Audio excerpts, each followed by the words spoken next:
الحمدللہ رب العالمین الصلاة والسلام علی اشرف الانبیاء والمرسلین وعلی آلہ واصحابہ واہل بیتہ وعلی امتہ اجمعین، اما بعد اعوذ باللہ من الشیطان الرجیم، بسم اللہ الرحمن الرحیم، والضحى والليل إذا سجى ما ودعك ربك وما قلى صدق الله مولانا إن الله وملائكته يصلون على النبي يا أيها الذين آمنوا صلوا عليه وسلموا تسليما اللهم صل على سيدنا ومولانا محمد وعلى سيدنا ومولانا محمد وبارك وسلم رب اشرح لي صدري ويسر لي امري واحلل عقدة من لساني يفقهوا قولي بآواز بلند الصلاة والسلام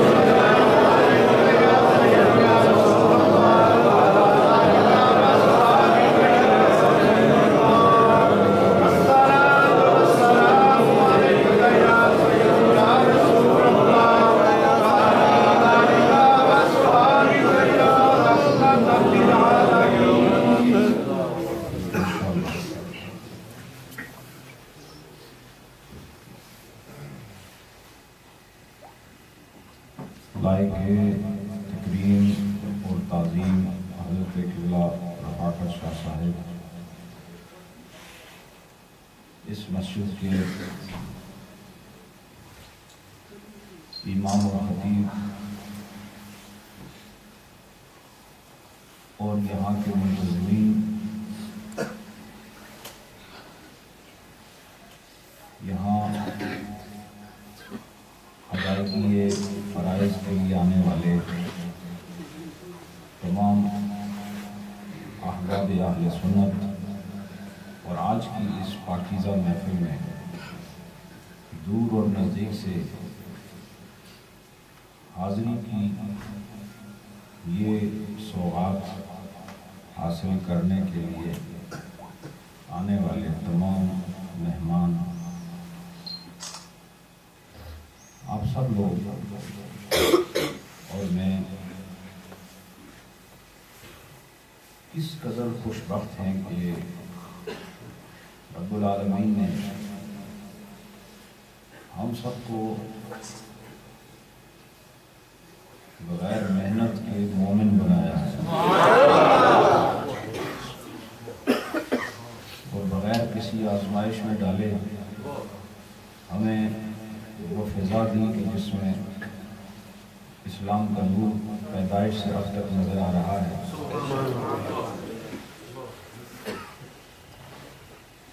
پھر آپ سب لوگ جو اپنا ملک وطن چھوڑ کر اٹلی کی سرزمین میں آ کر معاش کے بہانے یہاں ٹھہرے ہوئے ہیں، تو آپ کبھی یہ آپ نے سوچا ہے کہ آپ کتنے اللہ کی بارگاہ سے خوش بخت اور بلند نصیب آئے ہیں کہ آپ کو بہانہ معاش کا دیا، لیکن اس زمین پر اپنے نبی کے کلمے کا نور پھیلانے کا عزم بھی دیا ہے۔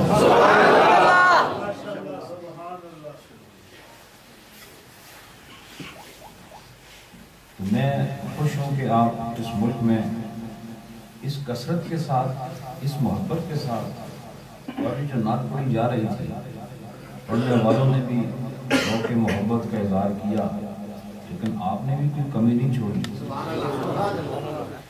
یہ جذبے، یہ عقیدت، یہ الفت، یہ چاہت، یہ عشق کی آگ جو آپ کے سینوں میں سلگ رہی ہے، یاد رکھو یہی سرمایہ آخرت ہے۔ بہت مشکل سے یہ درد ملتا ہے۔ لوگ سکون مانگتے ہیں، عشق والے درد مانگتے ہیں۔ لوگ دلوں میں درد ہو تو دوا مانگتے ہیں، ہم بے درد دلوں کو درد کی دعا دیتے ہیں۔ دعا دیتے ہیں کہ وہ دل جس میں درد کی اب تک چمک نہیں پیدا ہوئی، یہ دل صرف دھڑک رہا ہے اور لوگوں نے صرف اسے جسم میں خون پہنچانے کا آلہ سمجھا، اور جب درد ہوتا ہے تو یہ طبیب کا رخ کرتے ہیں، اور صوفیہ دلوں کا علاج اس طرح نہیں کرتے، وہ دعا کرتے ہیں کہ یہ دل دنیا کی محبتوں میں خوش یوں ہی آگے بڑھتا چلا جا رہا ہے، دنیا داری میں خوش نظر آ رہا ہے، اسے محبت مصطفیٰ کا درد دو، اسے درد دو۔ اور اس درد کے اندر جو کیفیت ہے، اور اس کیفیت کے اندر جو کمال ہے، اور اس کمال کی انتہا پر جو جمال ہے، اسی کی طلب کو صوفیاء کرام سرمایہ حیات کہتے ہیں۔ وہ دل جس میں درد نہیں، یہ صرف خون کو جسم میں پہنچانے کا آلہ ہے، لیکن سنی وہ ہوتا ہے کہ اس کا دل ہو سکتا ہے کسی عارضے کی وجہ سے اپنی کارکردگی میں کمزور ہو جائے، کوئی ایک آدھ والو بند ہو جائے تب بھی زندہ رہتا ہے۔ سنی کا دل خون پہنچانے میں کمزور ہو سکتا ہے، لیکن حب مصطفیٰ کی آمیزش اور عشق مصطفیٰ کی چنگاریوں کو سمیٹنے میں بخل سے کام نہیں لیتا۔ نعرہ تکبیر، نعرہ رسالت، نعرہ حیدری، جشن عید میلاد النبی۔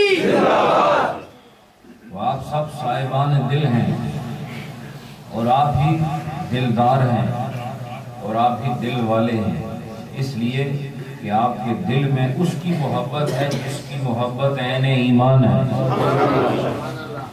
نبی پاک صلی اللہ علیہ وآلہ وسلم اصل کائنات ہیں، آپ اصل ایمان ہیں، آپ اصل رحمت ہیں، آپ اصل شریعت ہیں، آپ اصل موجودات ہیں، آپ اصل کائنات ہیں، آپ اصل نبوت ہیں، آپ اصل رسالت ہیں، آپ اصل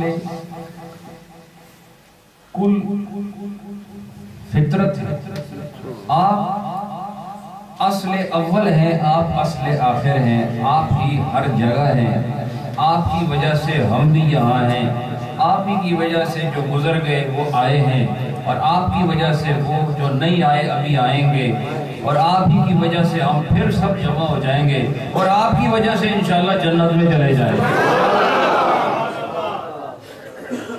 تو یہ سارا کھیل ایک ہی شخصیت کے لیے چل رہا ہے، اور کائنات کا یہ نظم، کائنات کی یہ بزم، اور کائنات کے اندر یہ سوز و ساز، اور کائنات کے یہ خوبصورت نظارے، اور اس کے بدلتے موسم، اور اس کی مختلف زمینیں، اس میں ٹھاٹھے مارتے ہوئے سمندر، اس میں ہچکولے کھاتی ہوئی لہریں، اور ہواؤں کا نظام، فضاؤں کا نظم، ستاروں کا ربط، سورج چاند ستاروں کی گردش، اور زمین کا نظام، آبشاروں کا گرنا، اور آبی بخارات کا اٹھنا، اور رینگنے والے، اور چلنے والے، بولنے والے، دیکھنے والے، تیرنے والے، اڑنے والے، آنے والے، جانے والے، یہ سارا نظام جس نظام کے ساتھ مربوط ہے اسی نظام کو محمد کہتے ہیں۔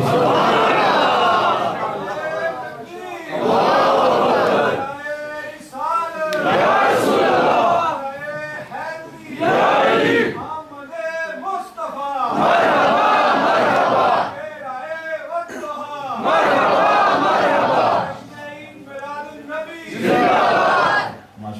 سبحان اللہ۔ محترم جناب غلام عباس صاحب، آپ نے بڑے خوبصورت انداز سے ایک نقشہ کھینچا نبی پاک کی محبت، آپ کی ولادت کا، اور بڑے ہی نپے تلے انداز میں آپ نے کلمات ارشاد فرمائے۔ آپ کی محبت اور نبی شریف کے حق میں آپ نے جو ایک امتیازی گفتگو کی ہے، یقیناً آپ حضور شیخ العالم کے دعاؤں کے مستحق ہیں۔ اللہ آپ سب کو اجر عطا فرمائے، اور محترم شاہ صاحب کے اللہ علم و عمل میں برکتیں عطا فرمائے، آپ سب کو اللہ بڑی عزتیں عطا فرمائے۔ تھوڑی دیر بات کریں گے، تھوڑی دیر گفتگو ہوگی، اور گفتگو وہی ہوتی ہے جو قبول ہو جائے۔ لمبی تقریر کو بڑی چیز نہیں ہوتی، اور نہ چھوٹی تقریر کو بڑی چیز ہوتی ہے، نہ دلائل سے بھری ہوئی تقریر کو چیز ہوتی ہے۔ اصل چیز قبولیت ہے۔ بولو، ایک لفظ بولو، لیکن اس نیت سے بولو کہ اللہ کوئی سننے والا اس کو پسند کرے نہ کرے، تو پسند کر لے۔ نیت میری یہ نہیں کہ آپ خوش ہو جائیں، میری نیت یہ ہے کہ رب میری گفتگو سے راضی ہو جائے، اور وہ گفتگو چونکہ نبی پاک کی عظمت پر دلالت کرتی ہے، اور آپ بھی اگر اس سے خوش ہو گئے تو اس کا فائدہ آپ کی ذات کو ہوگا۔ چونکہ نبی پاک صلی اللہ علیہ وآلہ وسلم افضل الخلائق ہیں، آپ اصل کائنات ہیں، اسی لیے ہم سب کو یہ دعوت دیتے ہیں، فکر کی دعوت دیتے ہیں کہ تم شریعت کی بات بہت کرتے ہو، نماز ایسے پڑھنی ہے، روزہ ایسے رکھنا ہے، حج ایسے کرنا ہے، اور اس کے جو کلیات و جزیات ہیں اس پر کلام کرتے ہو، لیکن یہ سارے اعمال ان کا مرحلہ بعد کا ہے، ان کا مرحلہ ثانی حیثیت رکھتا ہے۔ جس چیز کی حیثیت اولیت رکھتی ہے وہ ایمان ہے۔ ایمان ہے تو پھر یہ سارے عمل کارآمد ہیں اور فائدہ مند ہیں۔ ایمان نہیں تو نماز فائدہ دیتی ہے؟ سارے بولو۔ ایمان نہیں تو روزہ فائدہ دیتا ہے؟ ایمان نہ ہو طواف کر سکتے ہو؟ کرو تو ثواب ملے گا؟ ایمان اول ہے، عمل بعد ہے۔ ایمان ابتدا ہے، عمل اس کی انتہا ہے۔ ایمان یوں سمجھ لو کہ وہ اصل مرکز اور منبع ہے کہ جس کے اندر عمل کی دعوت چھپی ہوئی ہے، پہلے اس کو ماننا ضروری ہے۔ نماز کے مسائل پر عبور ہو جائے، حدیثیں زبانی یاد ہو جائیں، قرآن سارا زبانی یاد ہو جائے، لیکن نبی پاک کو اس طرح نہ ماننا جس طرح انہیں خدا نے بنایا ہے۔ اگر آپ اور میں، ہماری کوئی حیثیت بنتی ہے حضور کے سامنے، کچھ بھی ہیں ہم، یعنی کوئی ہم یہ لفظ کہنے کے بھی روادار نہیں، لیکن سمجھانے کے لیے کہنا پڑتا ہے۔ دیکھو میں اور آپ کسی صورت میں بھی نبی پاک صلی اللہ علیہ وسلم کے سامنے کسی بھی حیثیت سے کھڑے ہونے کے قابل نہیں، لیکن جو کچھ میرے اندر اللہ نے کمالات دیے ہیں، اس طرح آپ ہر آدمی کے اندر خدا نے کوئی نہ کوئی ہنر ضرور رکھا ہے۔ آپ بے فیض لوگ نہیں ہیں، یہ یاد رکھو۔ اگر میں اوپر بیٹھا ہوں تو اس لیے کہ میں نے آپ کو کوئی بات کرنی ہے، اس لیے نہیں کہ آپ کی عزت مجھ سے کم ہے۔ آپ سب مومن ہیں، اور مومن کی عزت کا خدا نے اعلان فرمایا، وَلِلَّهِ الْعِزَّةُ وَلِرَسُولِهِ وَلِلْمُؤْمِنِينَ۔ عزت آپ سب کی ہے ایمان کی وجہ سے۔ پتہ چلا عزت کی ابتدا بھی ایمان سے ہی ہوتی ہے۔ کس سے ہوتی ہے؟ وَلِلَّهِ الْعِزَّةُ وَلِرَسُولِهِ وَلِلْمُؤْمِنِينَ، ایمان والوں کے لیے۔ صالحین نہیں فرمایا، صالحین وہ ہوتے ہیں جو ایمان کے بعد نیک عمل کرتے چلے جاتے ہیں۔ کہا مومنین، مومن وہ ہوتا ہے جو اللہ کی وحدانیت کو قبول کرے، نبی کی نبوت کو قبول کرے، اللہ کو اس طرح مانے جیسے اللہ کو ماننے کا حق ہے، اور نبی کو اس طرح مانے جس طرح نبی کو ماننے کا حق ہے۔ جب یہ پورا ہوا تو ایمان پورا ہوا، ایمان پورا ہوا تو اب عمل بھی فائدہ دینا شروع کر دے گا۔ تو میرے اندر بھی اللہ نے کچھ کمالات رکھے ہیں، آپ کے اندر بھی، ہر آدمی کے اندر۔ آپ کے جتنے بھی اس اجتماع میں لوگ موجود ہیں اس وقت، اس میں دیکھیں کوئی ایسے لوگ ہوں گے جو گاڑیاں چلاتے ہیں، یہ ایک ہنر ہے کہ نہیں؟ بولو نا۔ کچھ لوگ ہیں جو پڑھاتے ہیں، قرآن پڑھاتے ہیں، تو یہ ایک ہنر ہے کہ نہیں؟ کچھ وہ جو کسی فیکٹری میں جا کے کام کرتے ہیں، یہ بھی ہنر ہے کہ نہیں؟ ہنر نہ ہو فیکٹری میں کام ملتا ہے؟ بولو نا، نہیں ملتا۔ پھر کوئی دکان پہ کھڑے رہتے ہیں، ہر آدمی کے پاس کوئی ہنر ہے۔ اب جو ہنر تمہیں اللہ نے دے دیا، اگر کوئی اس کو قبول نہ کرے اور کہے میں تمہیں مانتا تو ہوں کہ تم بہت اچھے آدمی ہو، لیکن ایک آدمی جو ٹیچر ہے، استاد ہے، معلم ہے، وہ پڑھا رہا ہے، آپ کہتے ہیں میں آپ کو انسان تو مانتا ہوں لیکن آپ کو استاد نہیں مانتا، تو مجھے بتاؤ، آپ نے اس کو مانا ضرور ہے لیکن آپ نے اس کی اس صفت کا انکار کیا، اس شان کا انکار کیا جو اللہ نے اسے عطا کی۔ تو بتاؤ آپ سے خوش ہوگا؟ آپ کا ماننا جو استاد نہیں مانتے باقی سب کچھ مانتے ہو، یہ ماننا قبول ہوگا؟ نہیں قبول ہوگا۔ کیوں؟ کہ آپ نے اس کی صفت معلمیت کہ وہ دوسرے کو پڑھانے والا ہے، اس صفت کا انکار کیا تو باقی صفات کا اقرار کیا۔ یہ ایک صفت کا انکار کرنا بھی ایسا ہے جیسے پورے انسان کا انکار کرنا۔ تو آپ اور میں اگر اللہ کی دی ہوئی ایک صفت کے انکار پر کسی کو معاف نہیں کرتے، جو حافظ ہے اسے کوئی کہے تم حافظ نہیں، وہ قبول کرے گا؟ بولو نا۔ اور جو قاری ہے اسے کوئی کہے تم قاری نہیں، وہ قبول کرے گا؟ جو عالم ہے اسے کہے تم عالم میں مانتا ہی نہیں، وہ اسے قبول کرے گا؟ نہیں۔ کوئی ٹیکسی چلاتا ہے، وہ کہتا ہے تمہیں گاڑی چلانی ہی نہیں آتی، وہ قبول کرے گا؟ نہیں۔ تو یہ فطرت انسانی ہے۔ میں اور تم اتنے نچلے درجے پر رہ کر اپنی ایک آدھ صفت کے انکار پر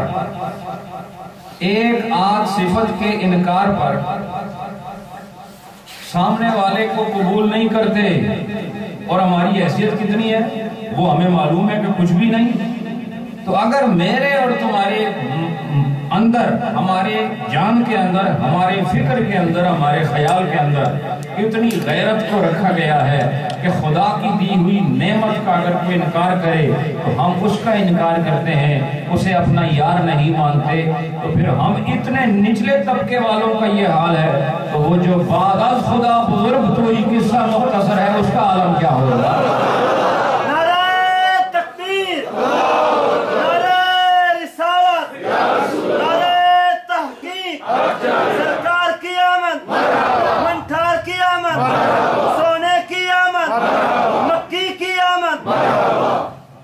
پتہ چلا کہ میں اور آپ اگر ہمارا کوئی انکار کر دے ہم اس سے ناطہ توڑ لیتے ہیں، اور اللہ تعالیٰ نے جس کو نبیوں سے بھی آگے رکھا، فرشتوں سے آگے رکھا، موجودات معدنیات مخلوقات سے آگے رکھا، جس سے تخلیق کی ابتدا فرمائی، جس کے چہرے میں اپنا نور خاص رکھا، اور جس کو نبوت بھی سب سے اعلیٰ عطا فرمائی، جس کو کتاب بھی سب سے اعلیٰ عطا فرمائی، جس کی شریعت ساری شریعتوں کو ختم کرنے والی ہے، اور جس کی نبوت پر نبوت کا دروازہ بند ہوتا ہے، اور جس کے کمالات پر پچھلے سارے کمالات بند ہو جاتے ہیں، وہ جو اولین میں ممتاز ہے، آخرین میں منفرد ہے، وہ جو نوریوں اور ناریوں میں، آبی اور خاکیوں میں، خلائی اور فضائیوں میں، وہ جو شرقیوں اور غربیوں میں، اور عرشیوں اور فرشیوں میں، نہ اس جیسا حسن کسی کا، نہ اس جیسا خلق کسی کا، نہ اس جیسی صورت کسی کی، نہ اس جیسی سیرت کسی کی، نہ اس جیسی شریعت کسی کی،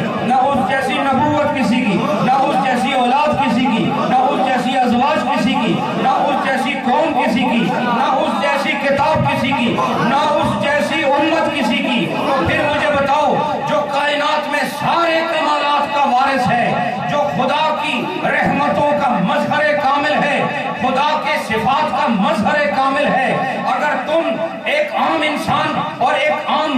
کی حیثیت سے اپنی ایک صفت کے انکار پر سامنے والے سے اپنا رشتہ توڑ لیتے ہو تو پھر وہ جو سارے کمالات کا امین ہے اور جو خدا کے بعد بزرگ ترین ہستی ہے، اگر کہو میں محمد مانتا ہوں، یہ محمد ماننا کافی نہیں، بلکہ یوں کہو کہ اے محمد، رب نے آپ کو جو بنایا ہے، جیسا بنایا ہے، اس ہر اعتبار سے میں آپ کو اپنا نبی تسلیم کرتا ہوں۔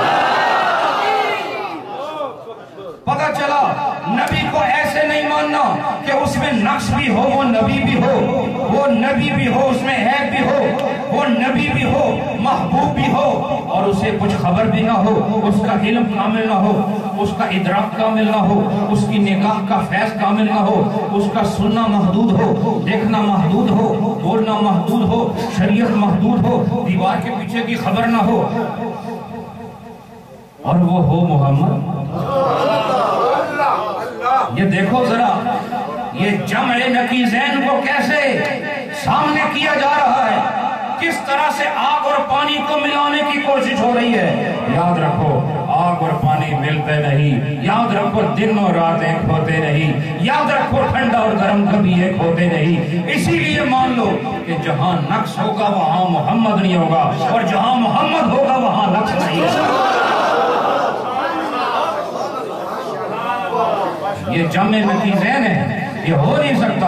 اسے محمد بھی کہو پھر اس میں نقص بھی تلاش کرو، یہ ہو نہیں سکتا۔ اس نام کو نام رکھنے کا اعلان خود اللہ نے کرایا۔ حضرت آمنہ کے سامنے یہ القاء کیا گیا، فرشتہ آیا اور کہا تم جانتی ہو، تم جانتی ہو، میں اصل میں ابھی اپنے موضوع پر آیا نہیں، یہ تجھے میں تانوں تڑکا شڑکا لا کے تیاری کر رہا ہانڈی تیار کرنے تو پہلے کیا ہوں گا؟ تڑکا پہلے ہوں گا یا آخر جو ہوں گا؟ پہلے ہوں گا۔ یہ اجے شروعات ہے۔ جدو دیکھا گا کہ تھوڑی روح اتنی نرم ہو گئی ہے کہ جڑی گل کرا اندر ٹر جائے گی تو پھر موضوع شروع ہوئے گا۔ حضرت آمنہ کو کہا، فرشتے نے کہا تم جانتی تمہارے بطن میں کون ہے؟ تم جانتی تمہارے بطن میں کون، تم کس سے حاملہ ہوئی؟ پھر خود ہی کہا کہ تم اس امت کے سردار کے ساتھ حاملہ ہوئی، امت کے سردار۔ اور پھر اس کا نام تم نے محمد رکھنا ہے۔ کیا نام رکھنا ہے؟ محمد رکھنا ہے۔ نام کیا رکھنا ہے؟ محمد۔ اب سنو،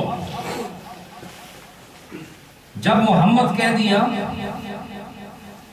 آمد سے پہلے نام بتا دیا، اور شریعت مصطفیٰ کیا ہے کہ پیدا ہونے کے 7ویں دن نام رکھا جائے، عقیقہ کیا جائے، قربانی دی جائے، نام 7ویں دن تک رکھ لیا جائے۔ یہ ایک مستحب اور مسنون طریقہ ہے، پہلے دن بھی رکھ سکتے ہو، 7ویں دن کے بعد بھی رکھ سکتے ہو، لیکن ان کا نام ان کی آمد سے پہلے اس لیے رکھا تاکہ کائنات کو بتا دیا جائے کہ یوں نہ سمجھنا کہ محمد اب آ رہے ہیں، اب ظاہر ہو رہے ہیں، یہ نہ سمجھنا کہ اب آئے ہیں، اب تو ظاہر ہو رہے ہیں، ابھی تم نہیں آئے تھے تو یہ پہلے موجود تھے، کیونکہ خلق کی ابتدا نور مصطفیٰ سے ہوئی ہے، نور مصطفیٰ سے تخلیق کی ابتدا ہوئی ہے، اور تخلیق کیا اللہ نے۔ یاد رکھو، اب میں موضوع کی طرف بڑھ رہا ہوں۔ اللہ نے نبی پاک کو پیدا کرنا چاہا شکل انسانی میں، نبیوں سے اعلان کرائے، رسولوں سے اعلان کرائے، ان کی کتابوں میں اعلان کرائے، صحائف سماویہ میں اعلان کرائے، فرشتوں سے اعلان کرائے، سینہ بسینہ اعلان کراتا رہا رب۔ انسانوں میں جب عالم انسانیت میں یہ خلق ڈھلی تو ان کے سینہ بسینہ اعلان کراتا رہا کہ ایک آئے گا جس کو محمد کہتے ہیں۔ یہ اس وقت کہا جب یہ انسانوں میں تخلیق شروع ہوئی، اور جب ابھی جسم انسان نہیں بنا تھا، صرف روحیں ہی روحیں تھی، اس وقت بھی کہا تھا کہ میرا محبوب تم میں آئے گا۔ نبیوں کی روحیں اس میں موجود تھی، ان کو کہا میرا محبوب آئے گا۔ آمد مصطفیٰ کے چرچے اس وقت تھے جب ابھی جسم پیدا نہیں ہوا تھا. جب روح بنائی تو آمد مصطفیٰ کا اعلان کیا، اور جب جسم بنایا تو پھر آمد مصطفیٰ کا اعلان کیا. تو یاد رکھو، تم جو سمجھتے ہو کہ ولادت مصطفیٰ کا جشن روکو گے اور میلاد مصطفیٰ کو بدعت کہو گے، یاد رکھو آمد مصطفیٰ وہ موضوع ہے کہ جو روحوں میں بھی رکھا گیا ہے، جسموں میں بھی رکھا گیا ہے. اور وہ جو اس کو مانتے نہیں وہ نہ جسم والے ہیں نہ روح والے ہیں. ہم اہل سنت یہ دعویٰ کر سکتے ہیں جسم بھی ساڑھا ہے تو روح بھی ساڑھی ہے. کیوں کہ ہم دونوں سے مانتے ہیں نبی آیا ہے اور نبی نے آ کے اپنا آپ دکھایا ہے، اور جو تم یہاں بیٹھے ہو یہ ان کے آنے کا صدقہ ہے، اور یہ ساری بزم کائنات کی رنگینیاں انہی کے دم قدم سے ہیں.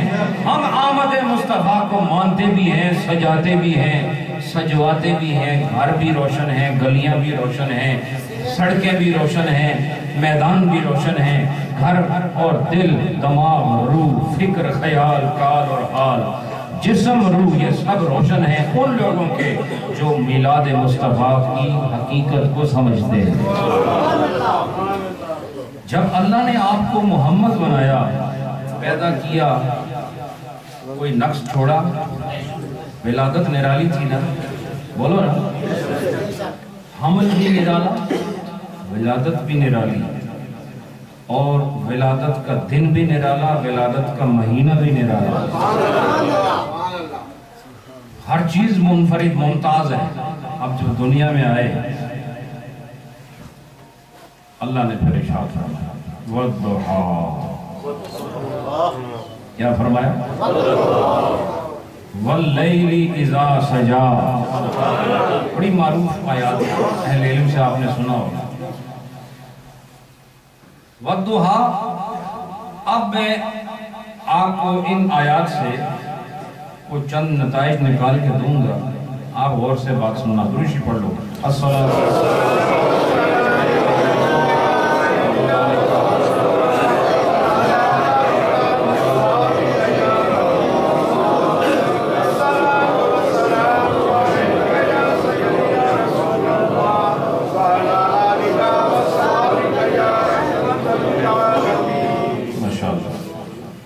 اللہ نے فرمایا وَالضُّحَىٰ. اب عربی گرامر کے حساب سے دحا سے پہلے واو آیا ہے، وَالضُّحَىٰ. واو جب دحا سے ملتا ہے تو وَالضُّحَىٰ بن جاتا ہے. ٹھیک ہے. یہ واو بہت قسم کے ہوتے ہیں، وہ جو نحو جانتے ہیں ان کو پتا ہے. اور یہاں جو قسم واو کی آئی ہے اس واو کو کہتے ہیں واو قسمیہ. کیا کہتے ہیں؟ قسم والی. عربی زبان میں قسم اٹھانے کے لیے 3 قسم کے حرف آتے ہیں. کتنے حرف آتے ہیں؟ واو، با اور تا. یعنی اگر ہم قسم کھائیں تو کہتے ہیں واللہ. کہتے ہیں نہیں واللہ کہتے ہو نا؟ تو واللہ کا مطلب اللہ دی قسم. تھوڑی زبان واللہ دا کی معنی؟ اللہ دی قسم. اور دوسرا طریقہ ہے با کے ذریعے. آپ کہیں باللہ. باللہ کا مطلب یہی ہے اللہ دی قسم. اور تیسرا طریقہ ہے تاللہ ہے، اس کا مطلب یہ اللہ کی قسم. تو اللہ کی قسم واللہ سے بھی ہو سکتی ہے، باللہ سے بھی ہو سکتی ہے، تاللہ سے بھی ہو سکتی ہے. اور یہ حروف قسمیہ ہیں، قسم کے لیے استعمال ہوتے ہیں.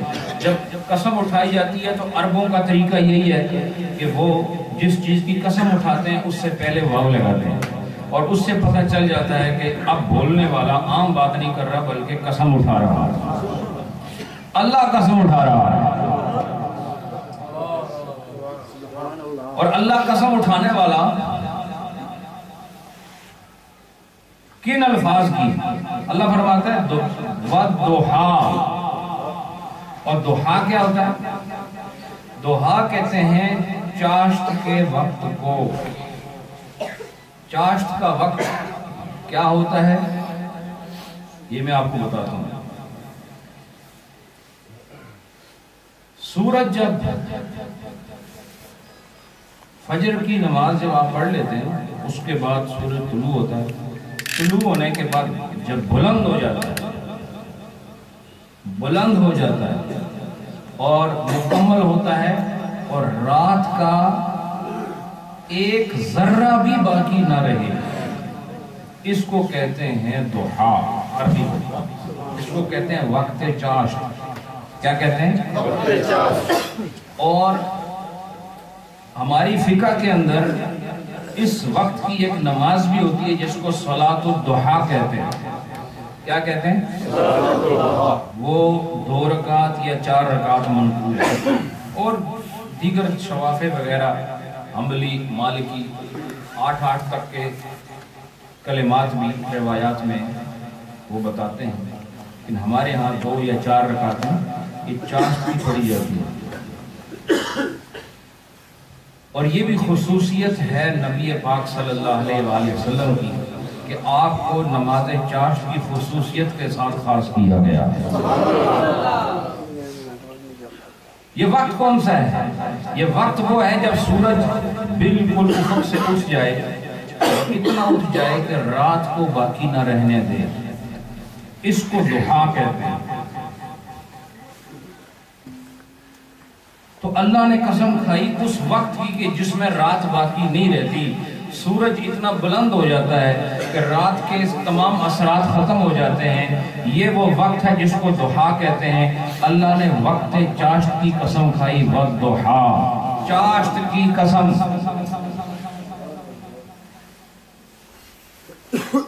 اور اس کے مقابلے میں پھر ایک دم دوسری قسم جو اس کے ساتھ متصل ہے، وہ فرمایا والضحیٰ واللیل اذا سجا، اور رات کی قسم جب وہ ہر سو پھیل جائے، ہر سو بکھر جائے، ہر طرف اندھیرا ہو جائے۔ یہ کون سا وقت ہے؟ یہ رات کا وہ آخری وقت ہے کہ جس میں دل والے تہجد کی نماز پڑھتے ہیں، اور اس کو صلاۃ اللیل کہا جاتا ہے۔ یہ بھی خصوصیت ہے محمد مصطفیٰ صلی اللہ علیہ وسلم، ان کو 2 نمازیں الگ سے خاص دی گئی ہیں، ایک صلاۃ الضحیٰ ہے اور ایک صلاۃ اللیل ہے۔ صلاۃ الضحیٰ سورج طلوع ہونے کے بعد ہے، اور صلاۃ اللیل رات کا سب سے آخری حصہ ہے جس میں سکون کے ساتھ نیند ہو جائے تو پھر آدمی فرض نماز کے لیے نہیں، نفل نماز کے لیے اپنی نیند کو توڑ کر بارگاہ صمدیت میں سر بسجود ہو جاتا ہے۔ یہ صلاۃ اللیل ہے۔ تو دن کا وہ کامل حصہ کہ جس میں ہر طرف نور ہی نور ہوتا ہے، رب اس کی قسم کھاتا ہے، اور رات کا وہ کامل حصہ کہ جس میں ہر طرف اندھیرا ہی اندھیرا ہوتا ہے، اللہ اس کی قسم کھاتا ہے۔ اور ان دونوں وقتوں میں ایک نماز ہوتی ہے، دونوں وقتوں میں نفل نماز ہوتی ہے، وہ جو صبح ہوتی ہے اسے چاشت کی نماز کہتے ہیں، اور جو رات کے آخری حصے میں ہوتی ہے اسے تہجد کی نماز کہتے ہیں۔ اور ان دونوں وقتوں کا رب تعالیٰ نے قسم کے ساتھ ذکر فرمایا۔ ایک روایت تو یہ ہے، ایک روایت یہ ہے، تو اہل علم نے پھر بتایا کہ وقت چاشت کی قسم اٹھانا اور وقت تہجد کی قسم اٹھانا یہ خاص وقت ہے نبی پاک کی خاص نماز کا۔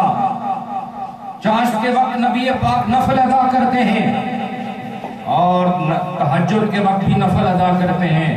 گویا کہ رب العالمین یوں قسم اٹھاتا ہے کہ اے محبوب، تیری چاشت کی نماز کی قسم اور تیرے تہجد کی قسم،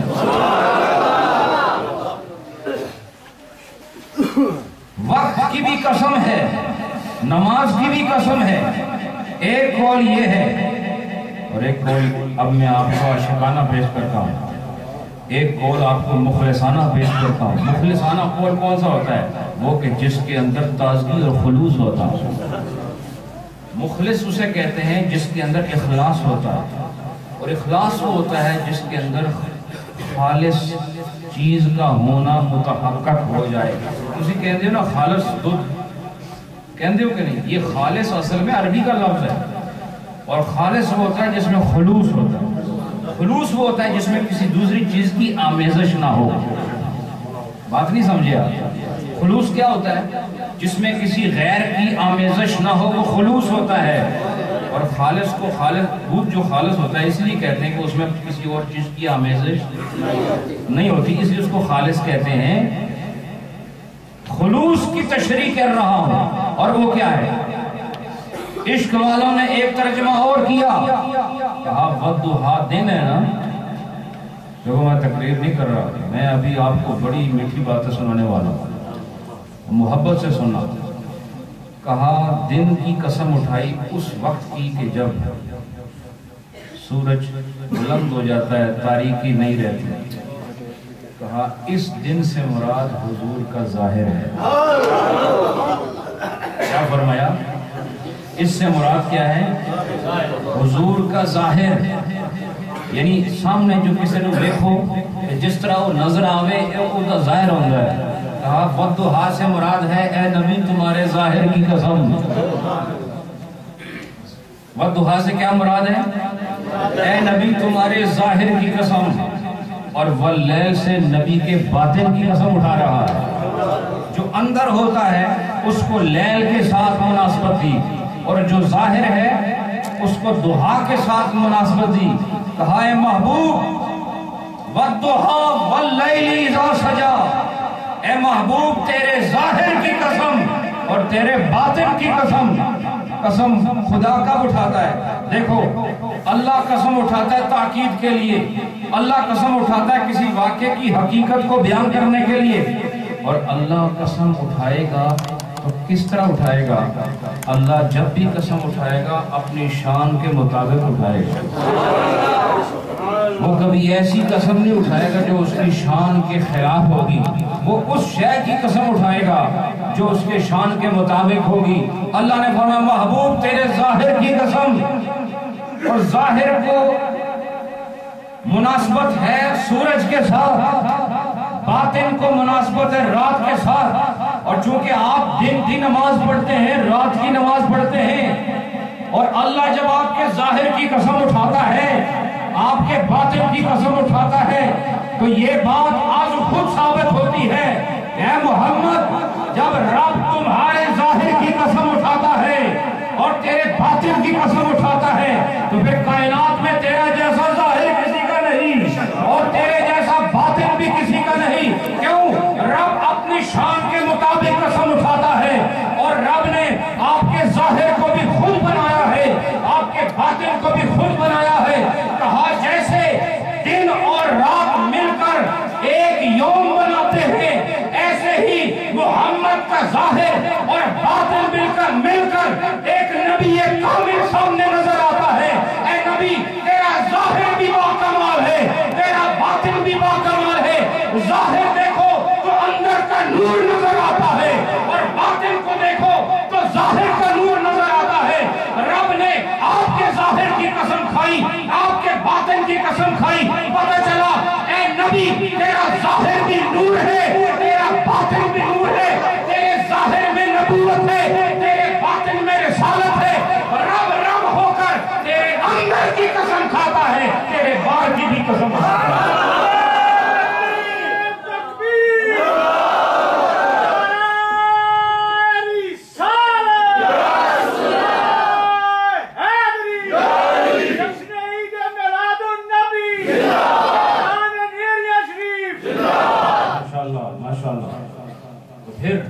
یہ تشریح جو میں آپ کو پیش کر رہا ہوں کیونکہ یہ صوفیاء کرام کی تشریح ہے اور اپنے من سے پیش نہیں کر رہا، بلکہ وہ خوبصورت کتابیں جنہوں نے حب مصطفیٰ کے چراغ ہر سینے میں روشن کیے ہیں ان کے مطالعے کے نتیجے میں یہ بات کر رہا ہوں.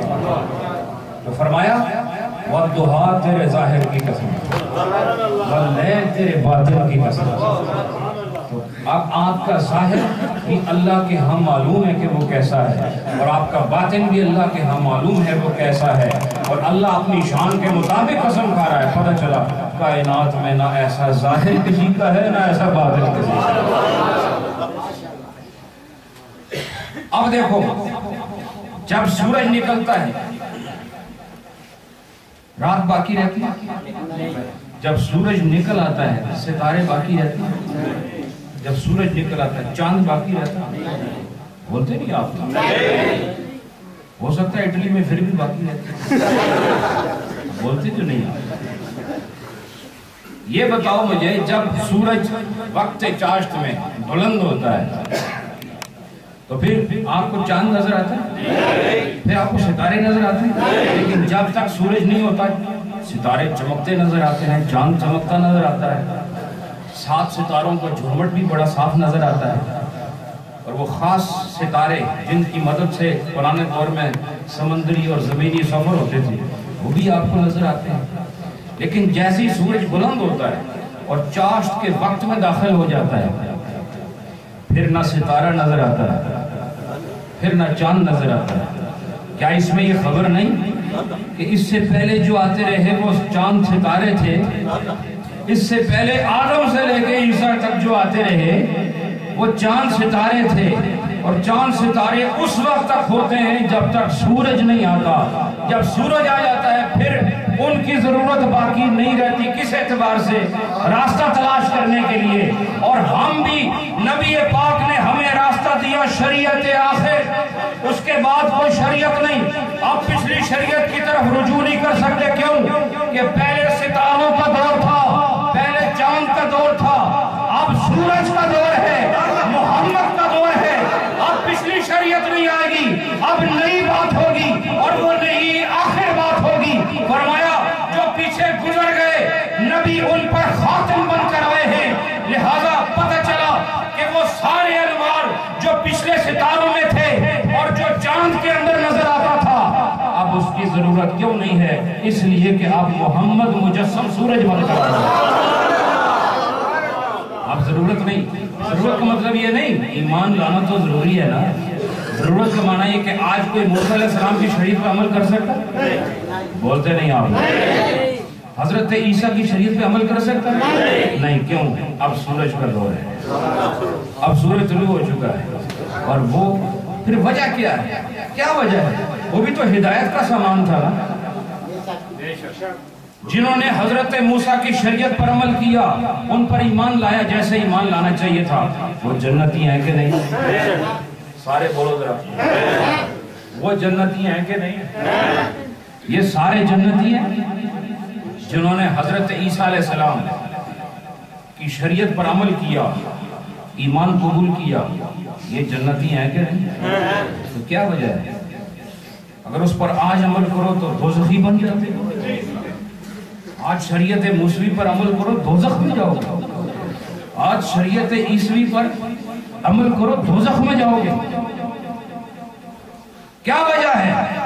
آج تورات پر عمل نہیں ہو سکتا جبکہ وہ کلام الرحمن ہے، آج انجیل پر عمل نہیں ہو سکتا جبکہ خدا کا کلام ہے، آج زبور پر عمل نہیں ہو سکتا، اگر یہ اپنی اصل حالت میں ہوتے تب بھی نہیں ہو سکتا۔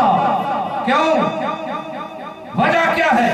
وجہ یہ کہ وہ پچھلے دور میں جتنا کچھ تجربے سے حاصل ہوا، زندگیاں گزری، وقت گزرتا رہا، چھان چھان کر جتنے کمالات تھے شریعت موسیٰ میں اور شریعت عیسیٰ میں اور تورات، زبور اور انجیل کے اندر، صحائف سماویہ میں جتنے جوہر تھے وہ سب چھاننی میں چھان کر محمد مصطفیٰ کے اندر خدا تعالیٰ نے اس امت محمدی کو شریعت محمد جو کمال، جو فضل، جو عظمت، جو رفعت، جو شان پچھلی امتوں کے اندر موجود تھی وہ ساری ملا کے محمد ہم تمہیں دے رہے ہیں۔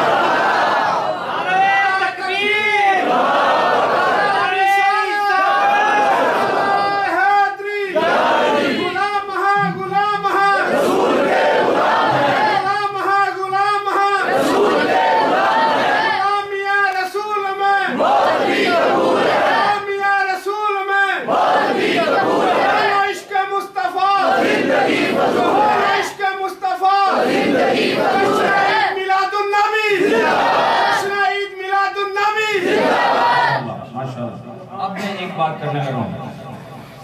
تاکہ کہیں آپ کو غلط فکر ذہن میں نہ آئے، چونکہ پچھلے نبیوں کا ماننا اسی طرح ضروری ہے جس طرح نبی پاک کو ماننا ضروری ہے۔ آمنت باللہ وملائکتہ وکتبہ ورسلہ، رسول نہیں ورسلہ کہ مطلب ہے سارے رسول جتنے بھی ہیں سب پر ایمان لانا ضروری ہے۔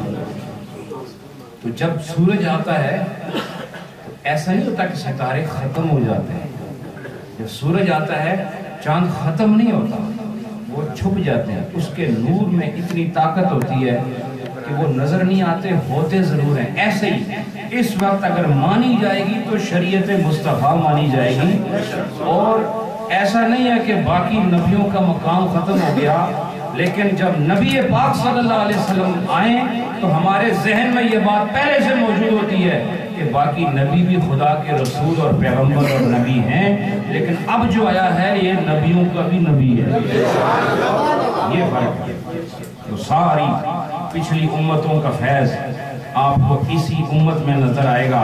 پچھلی امتوں کی شریعت کی جو یوں سمجھ لیں اصل ہے اور اس کے اندر جو خوبیاں ہیں وہ آپ کو اس شریعت میں نظر آئیں گی، اور تمام فضائل و کمالات آپ کو اس نبی کے وسیلے سے اس شریعت میں نظر آئیں گے۔ اسی لیے کہا گیا حسن یوسف دم ساید بیزا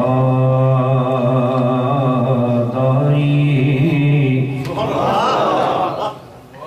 حسن یوسف دم عیسائیت بیزاداری،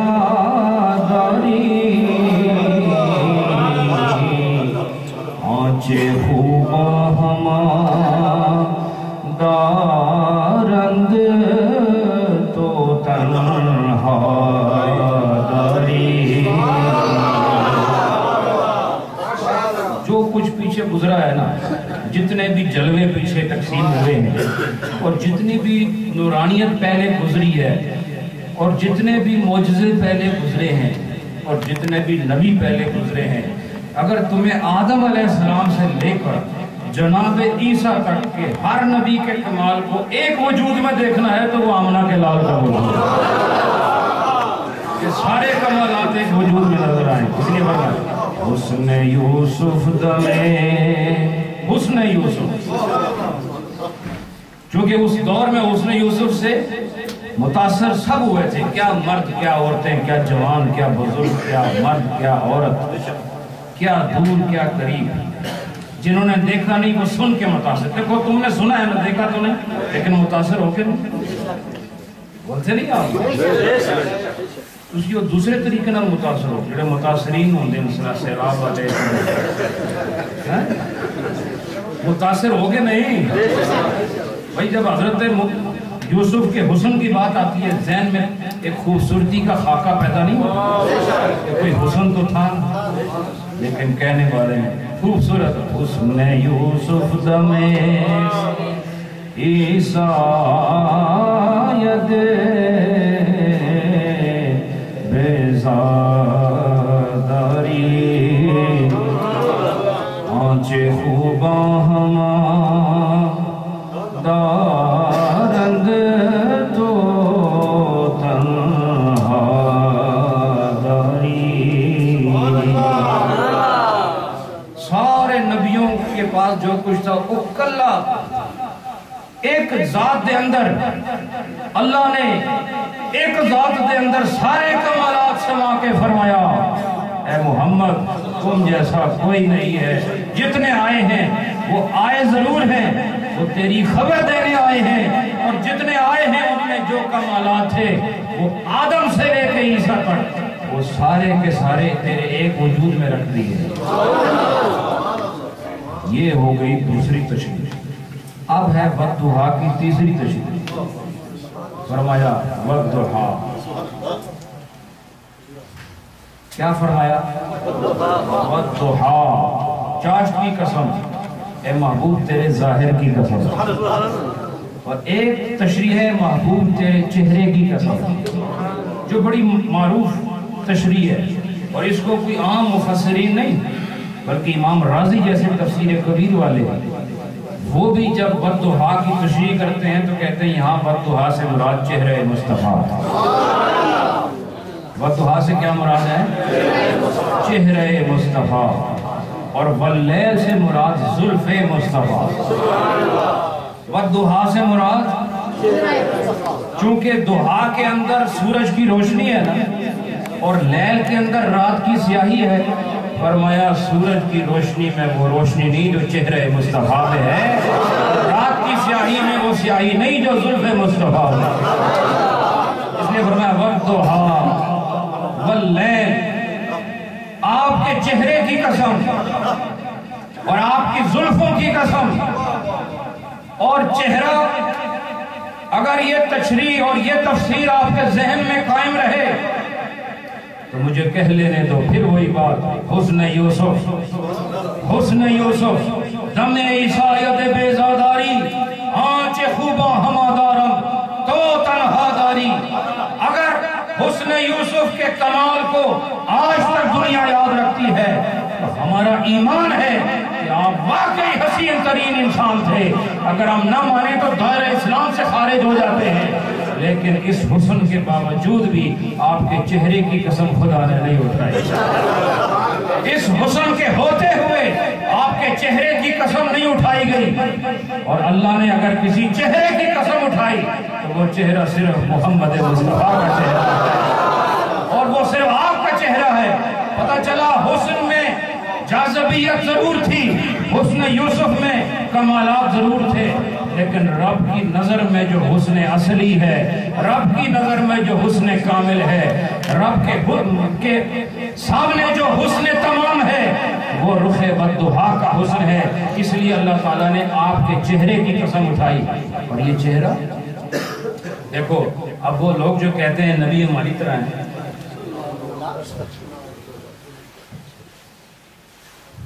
میں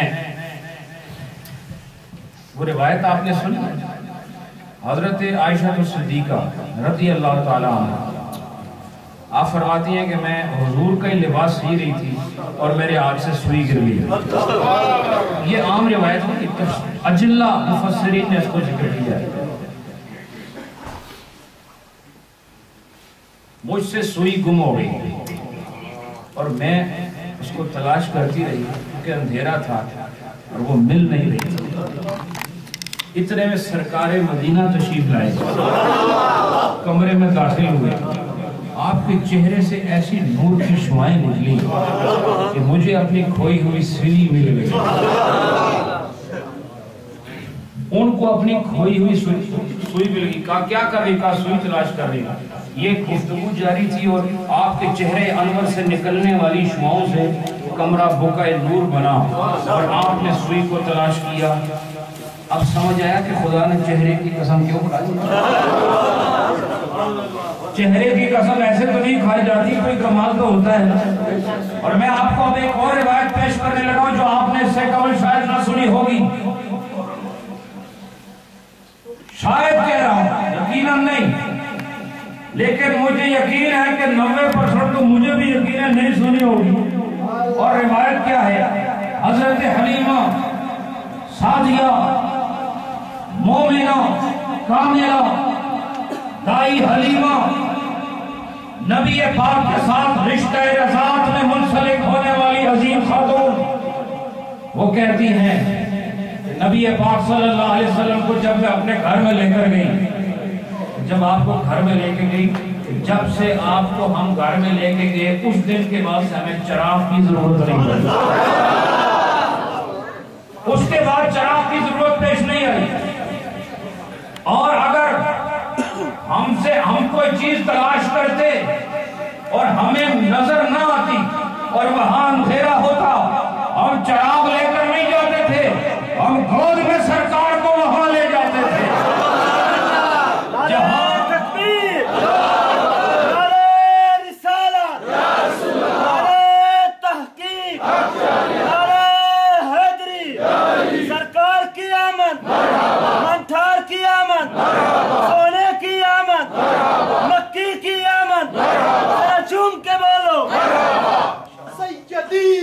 مرشدی یا نبی یا نبی مرشدی یا نبی یا نبی.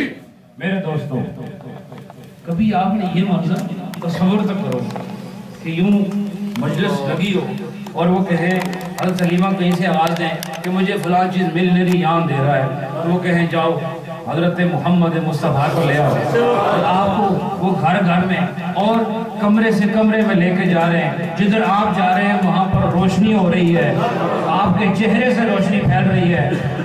چراغوں کی روشنی اور ہوتی ہے، رخ انور کی روشنی اور ہوتی ہے. اور فرمایا کہ ہمیں چراغ کی ضرورت نہیں تھی، تو پتہ چلا یہ چہرہ عام تو نہیں، تھوڑے چہرے نال تے جتھے لائٹ ہوئے وہ بھی چلی جاندی ہے.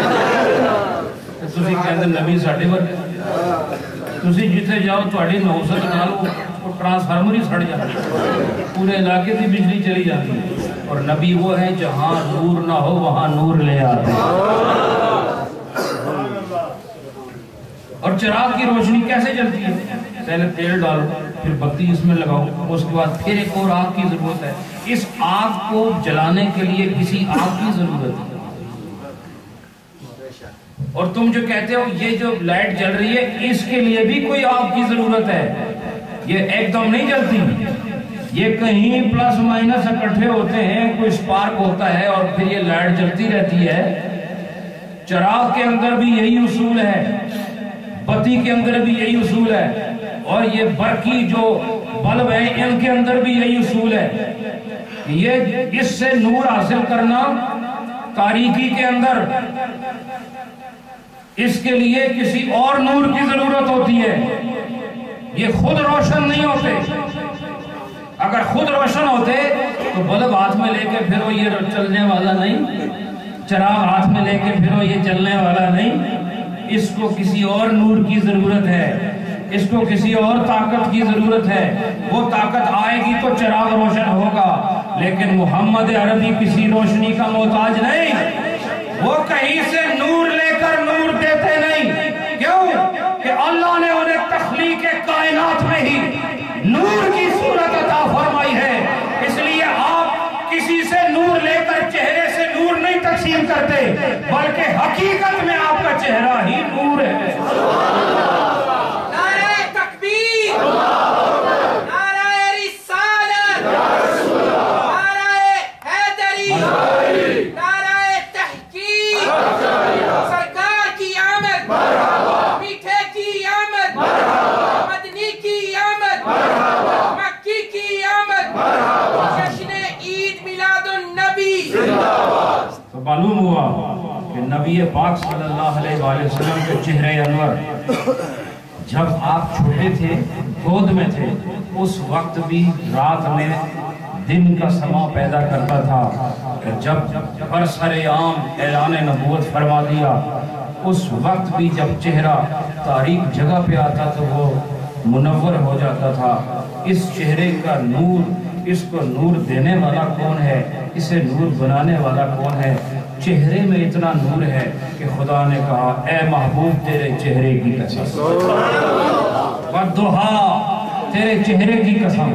پھر یہ چہرے میں اگر نور ہے تو آنکھیں کہاں ہیں؟ زبان کہاں ہے؟ یہ کان کہاں ہے؟ یہ زبان کہاں ہے؟ یہ لب کہاں ہے؟ پتہ چلا جو نور ہے اس کے اندر جو کچھ لگا ہوا ہے وہ بھی نور ہے. یہ صرف چہرے کا ظاہر نور نہیں، اس کے اندر جو آنکھ ہے وہ بھی نور ہے، اس کے اندر جو زبان ہے وہ بھی نور ہے، اس میں جو لب ہے وہ بھی نور ہے، اس میں جو کان ہے وہ بھی نور ہے.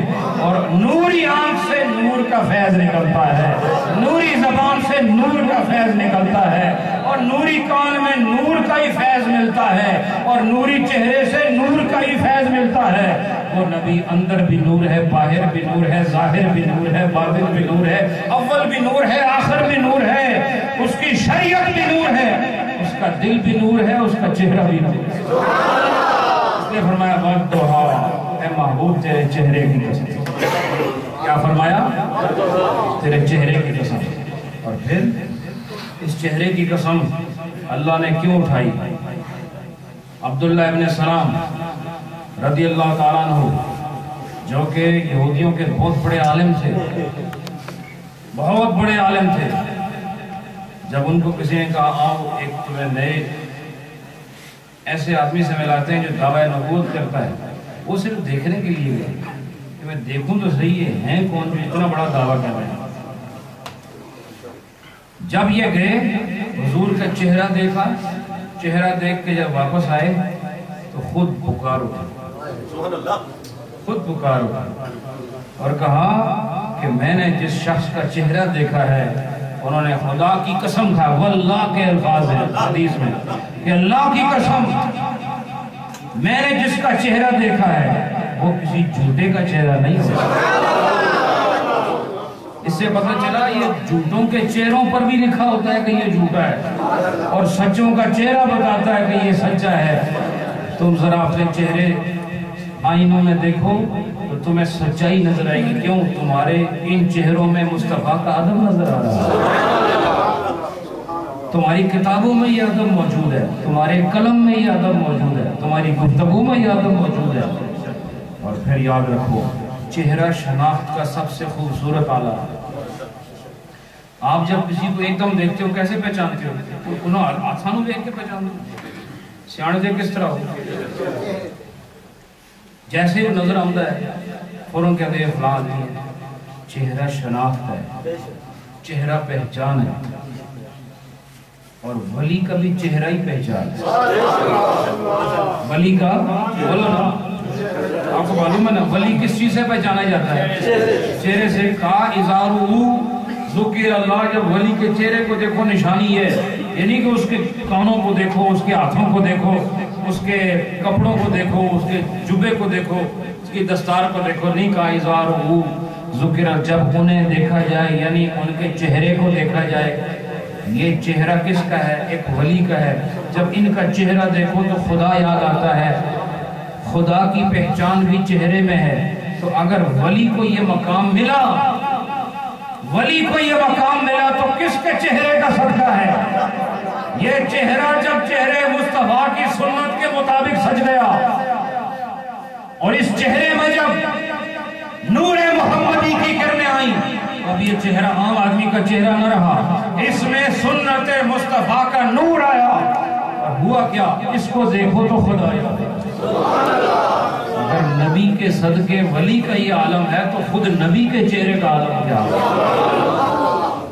اس لیے فرمایا وَالضُّحَىٰ، محبوب تیرے چہرے کی قسم. اس کے بعد وَاللَّيْلِ. بس یہ آخری باتیں ہیں، سن لو. رات کی قسم، اے محبوب رات کی قسم، اے محبوب تیرے باطن کی قسم، اور اے محبوب تیری زلفوں کی قسم. نبی پاک کے بالوں کی قسم اٹھائی تو معلوم ہوا کہ یہ عام بال نہیں، خدا جو قسم اٹھا رہا. اگر خدا قسم اٹھا، دیکھو اللہ نے جب بھی قسم اٹھائی عام چیز کی قسم اٹھاتے ہیں، وہ کبھی نبی پاک کی زندگی کی قسم اٹھاتا ہے. کہتا ہے لعمرک، نبی پاک اے نبی تیری زندگی کی قسم. سبحان اللہ. نبی پاک صلی اللہ علیہ وآلہ وسلم کے شہر کی قسم، لا اقسم بہذا البلد، سبحان اللہ، تیرے شہر کی قسم.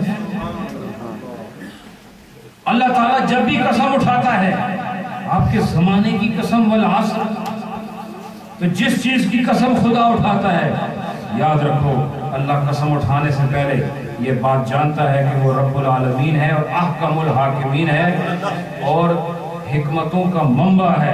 وہ بغیر حکمت کی قسم نہیں اٹھاتا. جس چیز کی قسم اٹھائے گا اپنی شان کے مطابق اٹھائے گا. اس نے زلف مصطفیٰ کی قسم اٹھائی تو پتہ چلا یہ عام زلف نہیں، یہ مصطفیٰ کی زلف ہے.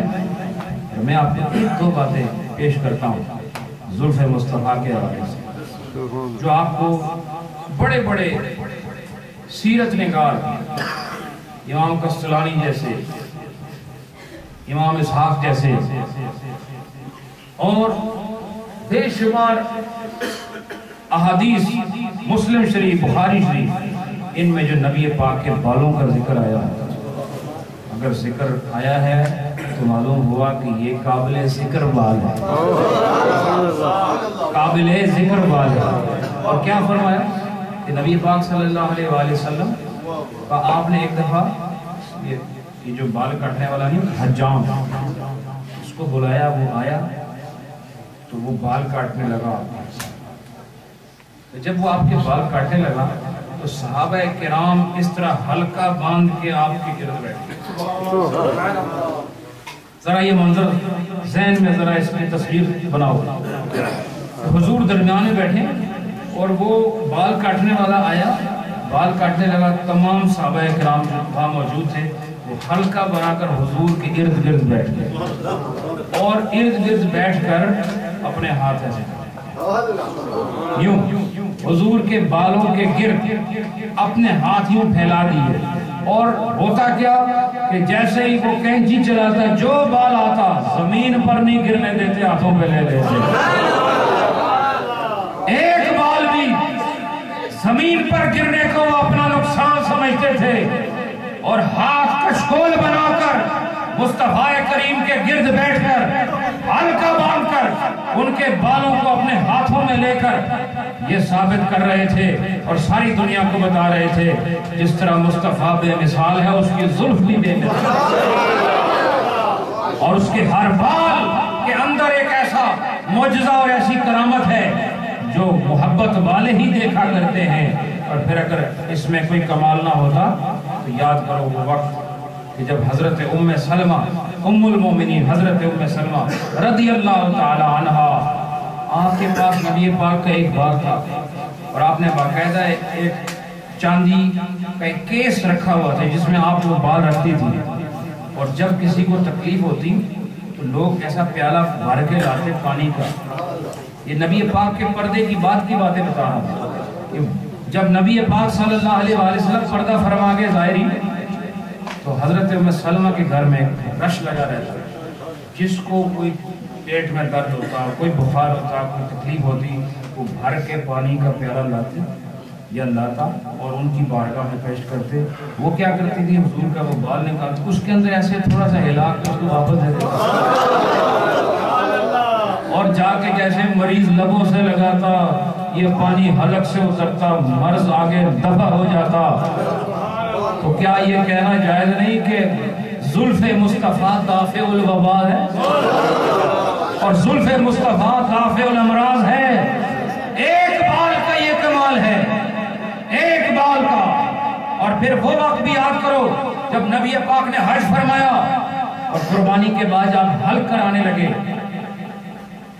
تو ابو طلحہ رضی اللہ تعالیٰ عنہ آپ نے وہ ساتھ تھے ان کو بلایا اور نبی پاک صلی اللہ علیہ وآلہ وسلم نے پہلے اپنے دائیں جانب کے بال سارے ختم کرے، حلق کرایا. حلق جانتے ہو؟ حلق کا مطلب بالکل بال ختم کر دینا. ٹھیک ہے. ایک قصر ہوتا ہے، قصر میں بال چھوٹے ہوتے ہیں لیکن ہوتے ضرور ہیں. حلق وہ ہوتا ہے جس میں بالکل بالوں استرے کے ساتھ ختم کیے جاتے ہیں. تو نبی پاک صلی اللہ علیہ وسلم نے پہلے دائیں جانب کے بال یہ اتروائے، پھر وہ سارے بال ابو طلحہ کے ہاتھ میں ان کے ہاتھ میں دیا.